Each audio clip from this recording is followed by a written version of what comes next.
Sandro est propriétaire d'une petite menuiserie. Il sait que son entreprise ne peut fonctionner qu'avec des collaborateurs qualifiés et motivés. Mais que faire si une collaboratrice n'est plus en mesure de travailler pendant une longue période, ou si elle ne peut plus effectuer ses tâches habituelles en raison d'une maladie ou d'un accident? D'un côté, Sandro ne veut en aucun cas perdre ses précieux collaborateurs, car ils représentent le capital de son entreprise. D'un autre côté, il doit assurer la pérennité de l'entreprise. En cas d'incapacité de travail de longue durée, l'Office AI Canton de Berne peut apporter son aide. Comment cela se passe-t-il?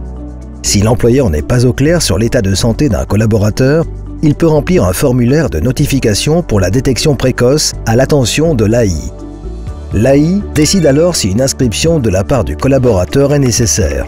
Mais le collaborateur ou la collaboratrice peut aussi s'inscrire directement à l'AI. Des informations et les formulaires d'inscription sont disponibles sur le site internet. Après l'inscription, l'AI, Sandro et sa collaboratrice discutent de quelle manière un retour de cette dernière sur sa place de travail pourrait avoir lieu. À l'aide d'un formulaire ad hoc, Sandro peut évaluer avec le médecin traitant quelle tâche sa collaboratrice peut encore effectuer. En fonction de la situation, l'AI soutient des mesures de réadaptation.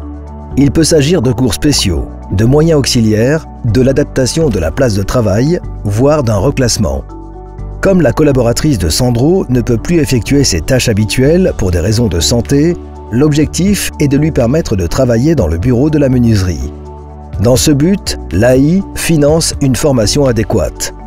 En fonction de la situation, l'AI peut apporter un soutien supplémentaire à l'employeur. Au moyen de placement à l'essai, l'employeur et le collaborateur peuvent se rendre compte si ce dernier est en mesure d'effectuer les nouvelles tâches. Durant cette période, l'employeur ne verse pas de salaire à son employé. Celui-ci reçoit des indemnités journalières de la part de l'Office AI. Si le coût de la réinsertion est élevé, l'AI peut également allouer une allocation d'initiation au travail. L'AI aide également pour la recherche d'un nouvel emploi. Dans le cas de la collaboratrice de Sandro, cela n'a heureusement pas été nécessaire. Grâce au soutien de l'AI, elle a été à nouveau pleinement opérationnelle dans l'entreprise.